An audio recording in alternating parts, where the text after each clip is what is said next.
Hello, my name's Adil. I'm bringing you a review of the FTSE 100 from an intermarket analysis perspective. Okay, basically we have a the FOMC minutes obviously are out. The Yellen and Draghi combo with regard to all the hype and pandemonium regarding Jackson Hole, waste of time. Miss Yellen obviously did a balancing act, and Mr. Draghi, same old, same old. Okay, so basically, where are we? So, from fundamental perspective, geopolitics dictate.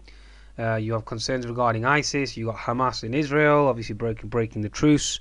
Then you have concerns regarding Ukraine, Russia, with regards to Russian, obviously, aid convoys going through without permission or prior consent. Okay, and obviously NATO's chief calling it an act of aggression or invasion, etc., etc., etc.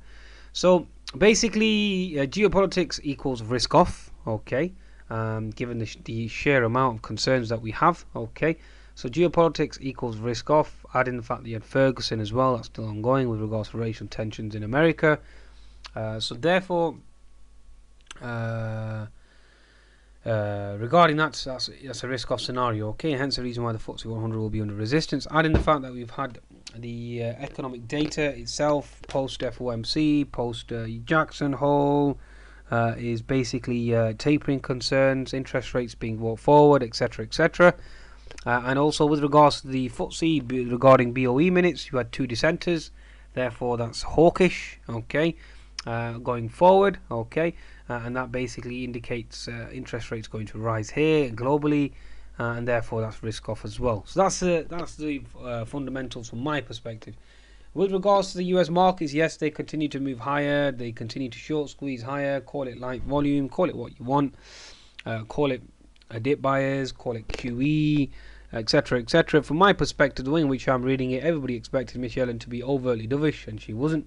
Therefore, that's hawkish in and of itself. Okay, so from my perspective, that's risk off. But one of the most predominant concerns with regards to FTSE is two individuals dissenting plus geopolitical concerns. Okay, and that's basically where we are. Obviously, a Chinese data was weaker during the week as well. Risk FX, commods all weak, and therefore we obviously make our move lower. So that's how I'm reading it. Okay, so from a technical point of view, obviously we are into this trendline resistance on the FTSE 100 on a daily chart.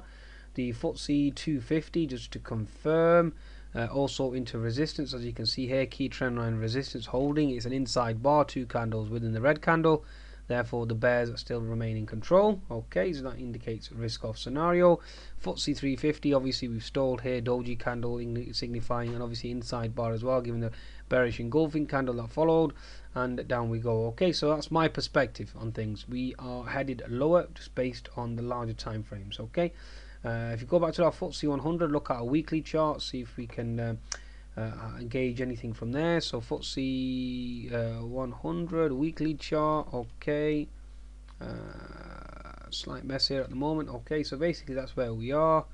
Connect the highs, and obviously as you can see we are into that resistance line there. So obviously we put in a double top, triple top, and now looking for a lower high.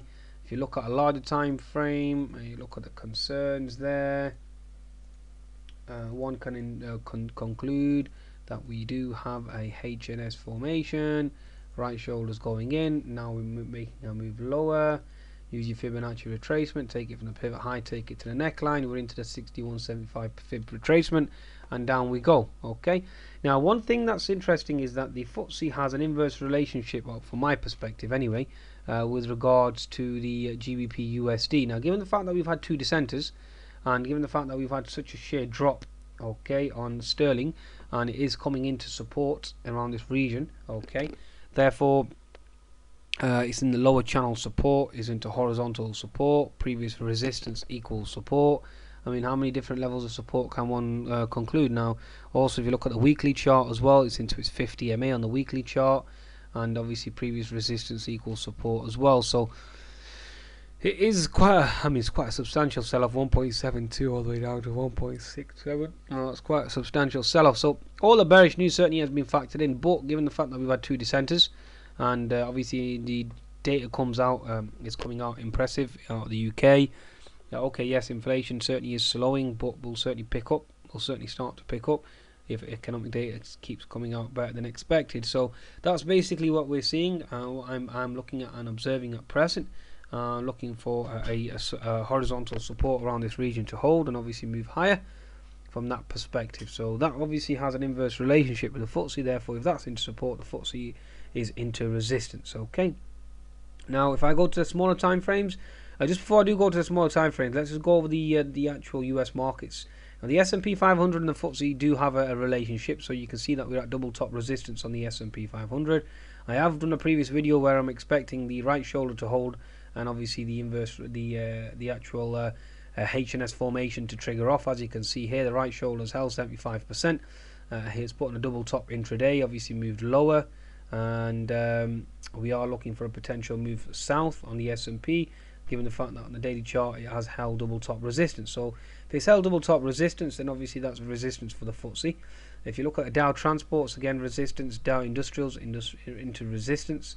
If you look at your Russell, is into resistance. If you look at the biotechs, into resistance. Semiconductors, 75% fib resistance. And the Nasdaq chart, doji candle, resistance. Okay, so indicating pause. Why? Because Miss Yellen wasn't as dovish as everybody expected. Therefore, obviously, the FTSE is expected to move lower. Now, if I actually bring up other sectors that I observe for the FTSE 100, so the banking sector, as you can see, 60-minute candle is into resistance. It signifies a downturn. Daily candle is a doji, horizontal resistance approaching, 60-minute chart resistance. If I observe my other sectors that I tend to observe, which is the mining sector. Mining sector has been relatively weak. Okay, certainly looks as if it wants to move south ever since it went up, and is attempting to make a potential H&S formation top here as well. You can certainly argue left shoulder head, and obviously the right shoulder has been put in there, so certainly looking weak from my perspective. Okay, although there is some support further down, whether that continues is debatable. And okay, the oil sector here, if we bring up the oil sector, given the fact that it started to move south, certainly is indicating weakness. Okay, so no higher highs, lower highs, certainly looking as if it wants to move south, especially with a drop in the oil price recently. Retail sector, ever since it's gone higher, and it certainly is an inside bar so far. 60-minute candle certainly indicates exhaustion. Unfilled gap below certainly needs to move lower, therefore that will send the FTSE lower as well. The pharmaceutical sector is probably the only one that's been keeping the FTSE higher, but that's certainly into gap fill resistance now on the daily chart, and 60-minute obviously indicating exhaustion. Obviously we've got an unfilled gap below, break of this upward sloping trend line, and south we go. So the sectors themselves are not exactly overtly bullish. It's certainly indicating exhaustion. Let's have a look at a smaller time frame. So if you look at a 60-minute chart of the FTSE, as you can see, previous support equals resistance of this region here. We've broken this bullish channel. Obviously we've got horizontal resistance. This level keeps holding the same level that's there, where previous support equals resistance previously, and now we're looking to potentially move lower. Okay, so this is basically the channel that we have. If I just take the high here, connect it to the highs here, if I take the pivot low here, try to connect it here. Okay, so symmetrical wedge being formed here. Okay, looking for a potential move lower. Nothing really overtly no overt bearish momentum as of yet, but something I keep an eye out for. Obviously 20 MA starting to lose momentum. Previous support equals resistance there, and looking for a potential move lower. So the first lower move will be the gap here. So you've got the gap at 6680, so watch out for that gap below. That's the gap that needs to be closed. Okay, so symmetrical wedge is looking to break south. Go to a 10-minute chart, absolute mess right now, but horizontal resistance up here. Okay, let's just try and draw some gap levels here that are reasonable. Okay, like I've explained, there's an unfilled gap below here at 6680, so watch out for that to close. That's the gap that I'm looking for it to close initially. Just trying to put my trend lines together here. This level certainly has held so far. Okie dokie, and there's no real pattern that I can look at right now and state that we can see overt bearishness, other than the fact that, let's draw my gap levels in. Okay, so there's a lot of chop around this region here, a lot of chop. Okay, so that's basically where we are. Okay, from my perspective, the market's not making higher highs. Okay, and now we're looking to make a lower high and obviously close this gap below around this region here, around the 6680 region. Okay, so just keep an eye on that, folks. So for now, 6780, 6785, solid resistance, which coincides with the daily chart and obviously the intermarket analysis that I've given you. So watch out for 6680 gap to close early on to next week. Obviously once that's closed, then we'll see exactly what happens there. But you've got a rising contracting wedge. Okay, I wouldn't even say a rising, just a rising. Yeah, you could say just a rising wedge rather than a contracting rising wedge, and with no higher highs. Okay, just higher lows.